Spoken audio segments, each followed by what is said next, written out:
He only wanted to grab a cheap dinner for his little boy and go home, but when a shivering lost girl tugged on his jacket outside a grocery store, everything changed. He helped her find her mother that night, without knowing the woman searching for the child was one of the richest and most feared business giants in the state. By sunrise, his entire life would be turned upside down, because of one simple act of kindness. Ryan Hale never liked grocery store parking lots at night. The lights buzzed with a sickly white glow, moths swarmed overhead, and tired people dragged their feet like ghosts. But he was a single dad, and single dads didn't get to choose glamour. They chose whatever chicken was on discount and hoped their kid didn't notice. On this particular night, his 5-year-old son Mason clung to his forearm, wrapping cold fingers around him. "Daddy, I like nuggets," Mason whispered, bundled in an oversized jacket Ryan had found at Goodwill. "I know, but," Ryan said, ruffling his hair. "Nuggets and fries. Big Friday feast." It wasn't much. But it was something, a tiny island of joy in a life that had been rougher than Ryan ever admitted out loud. 2 years ago, his wife died from a sudden aneurysm, leaving him with grief that didn't heal and a child who needed everything. Ryan worked double shifts in construction, and every night he came home covered in cement dust, aching but determined. Tonight, though, he just wanted time with his son. Before they reached the sliding doors, a small voice broke through the wind. "Excuse me." Ryan stopped. Mason peeked around his leg. A little girl, around 6 or 7, stood alone near the cart return, hugging herself. Dark hair tangled in the breeze, eyes wide with fear, cheeks pink from crying. "I can't find my mom," she stammered. Ryan felt his chest tighten. He remembered Mason's tiny hand at a funeral, lost in a sea of adults. He remembered helplessness. The kind that eats you alive. "What's your name, sweetheart?" Ryan asked gently. "Aria." Ryan crouched down so they were eye level. Mason slid closer, offering her his stuffed dinosaur, the greatest sign of trust a 5-year-old could give. "You with anyone? Anyone at all?" Ryan asked. "She was on the phone, and then she wasn't next to me anymore." Aria's voice cracked. "I looked and looked and—" Ryan's instincts shifted from tired father to protector. He stood tall, scanning the lot. No frantic parents. No crying mothers. No employees running out to help. This kid was really alone. "Okay," he said calmly. "We're gonna help you. We'll go inside where it's warm, find a manager, call your mom. You're safe now." Aria nodded, wiping her tears. Inside, the store manager paged announcements. They tried calling the number Aria remembered. No answer. 10 minutes became 20. 20 became 40. Ryan could feel Mason getting tired, but he refused to leave. He remembered being desperately afraid after his wife passed, believing his life could collapse in an instant. He wasn't letting that happen to another child. When an hour passed and the store neared closing time, Aria's breathing turned shallow again. Ryan knelt. "Listen," he said softly. "How about we wait in my truck? It's warm. No leaving, just waiting. If your mom comes back out, she'll see us in the lot. Okay? You promise you won't leave me?" she whispered. "I don't break promises." Ryan buckled both children into the back seat, Mason holding Aria's hand the whole ride, to the other side of the parking lot where security cameras were visible. Another 20 minutes. Still nothing. Then, headlights sliced across the pavement. A black SUV roared in like a panicked animal. A driver jumped out first, looking like secret security. And then a woman flew out from the passenger side, hair wild, heels discarded, panic twisting every inch of her beautiful face. "Aria!" She nearly collapsed when she saw the children. Ryan opened the door. Aria ran into her mother's arms, sobbing into her chest. "I'm sorry, I'm so sorry," the mother cried, clutching her daughter like she was oxygen. Ryan stood back, relieved, but curious. Her voice was elegant but trembling. Her clothes were expensive. The vehicle behind her screamed old money. The driver stayed alert like he was protecting royalty. Who was she? The woman turned to Ryan, breathless. You stayed with her? She asked. Of course, he replied simply. She didn't know that those words meant more than politeness. They were how Ryan lived. Always helping, even when exhausted, even when no one saw. The woman pressed a shaking hand to her heart. You don't understand. Arya is all I have. Ryan understood too well. All he had was Mason. She whispered, Thank you for not walking away. And in that moment, two very different worlds collided. They just didn't know it yet. By sunrise, this billionaire mother would come looking for him again. Because saving her daughter was about to change everything. Ryan woke to a soft winter glow slipping through cheap blinds. Mason was curled beside him, still clutching the stuffed dinosaur like the night never happened. Ryan was exhausted from working 14 days straight, but he still had to leave for another job site. Rent was overdue. His truck needed brakes. Mason needed shoes that weren't splitting at the seams. But Ryan stretched and smiled anyway. Last night felt like he'd done something right. He dropped Mason at kindergarten, kissed his forehead, and drove to the construction site. Jackhammers rattled. Cold metal clanged. Foremen barked orders. It was another endless day of invisible labor. By noon, Ryan's phone buzzed. Unknown number. He let it ring twice. Bill collector? It rang again. He answered. Ryan Hale speaking. A male voice said. Stay where you are. Ms. Davenport is on her way. He frowned. Who's Ms. Davenport? But the line had ended. Minutes later, 3 black SUVs rolled up in front of the dusty job site. Workers stared like celebrities had arrived. Ryan wiped concrete from his jeans just as the back door opened. Arya's mother stepped out. Her elegance seemed out of place among steel beams and dirt.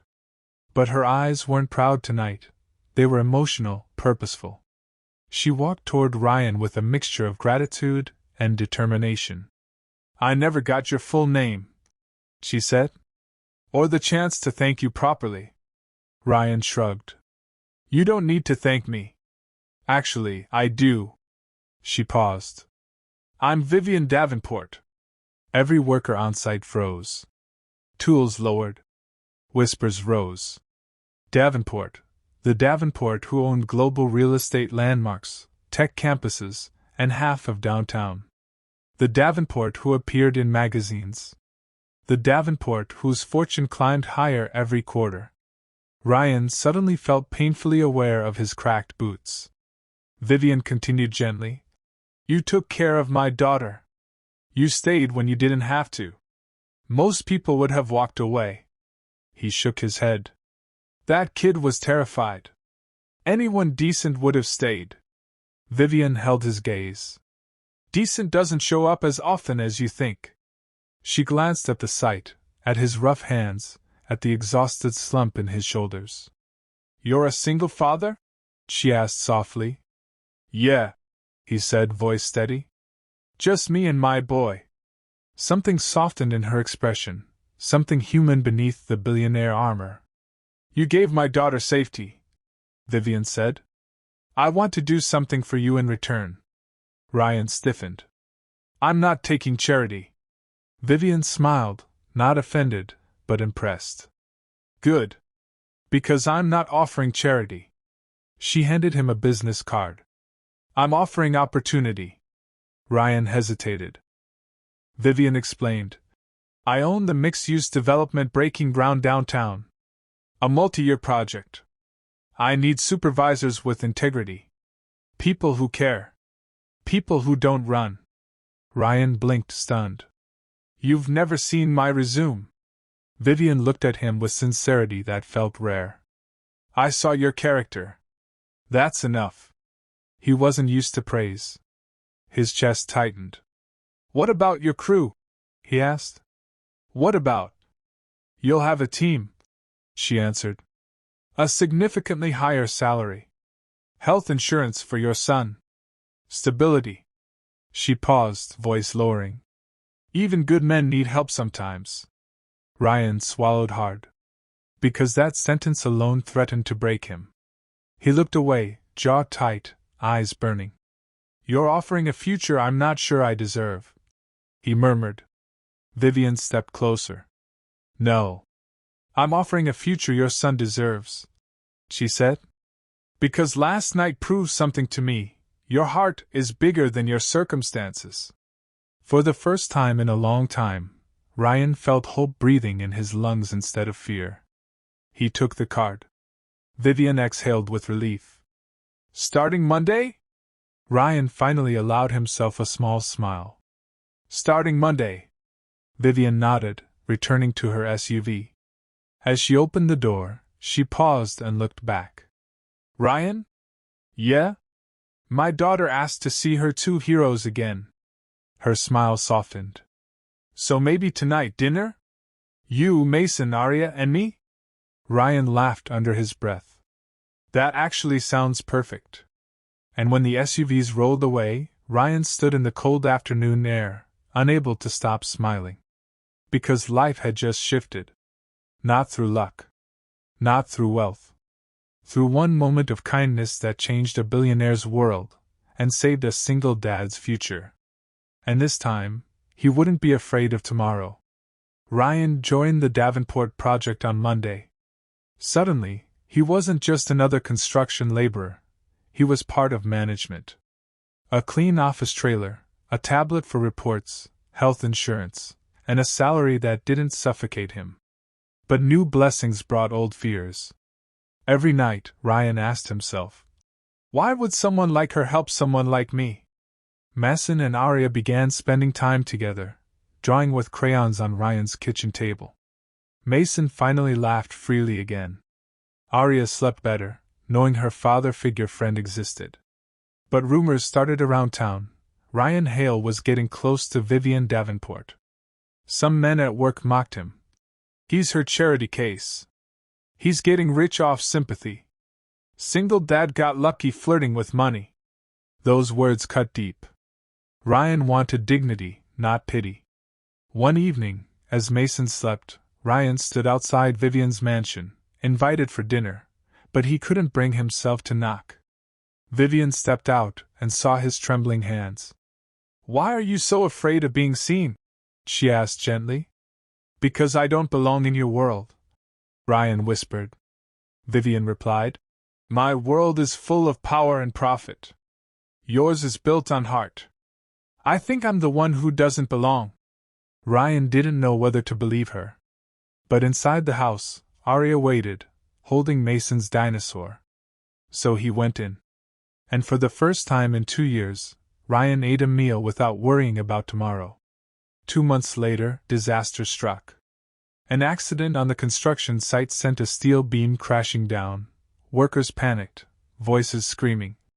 Ryan shoved a young employee out of the way and took the hit on his shoulder, collapsing in pain.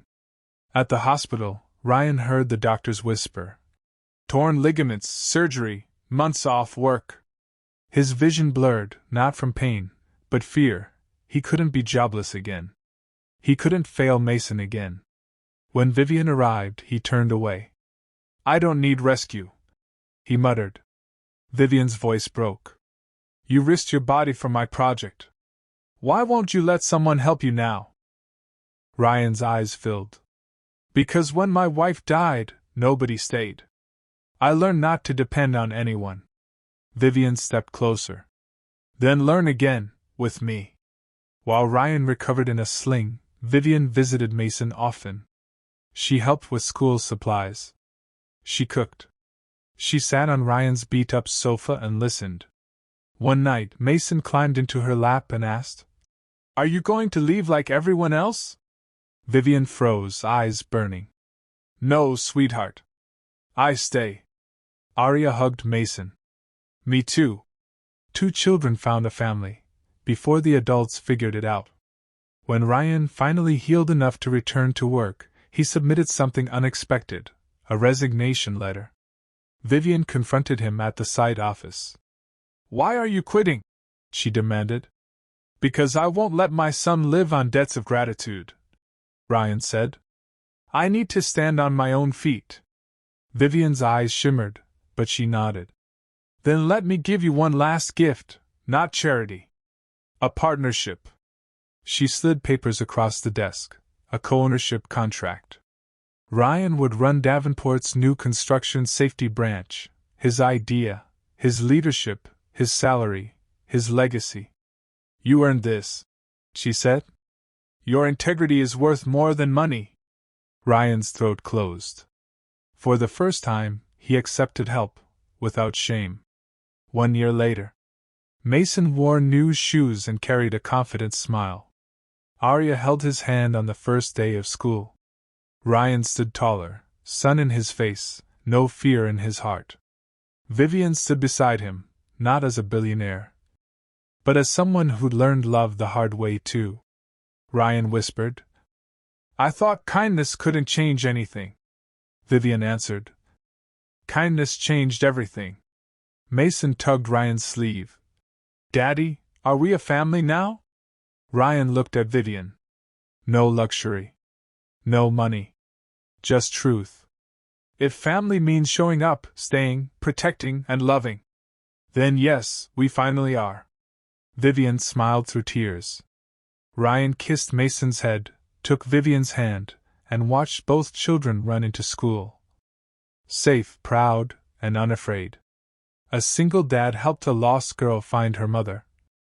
And in return, life helped him find a future.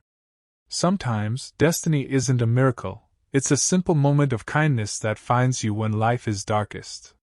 One small act can rebuild a world, restore hope, and turn strangers into family. And that is how a single father changed a billionaire's heart, simply by staying when it mattered most. The end.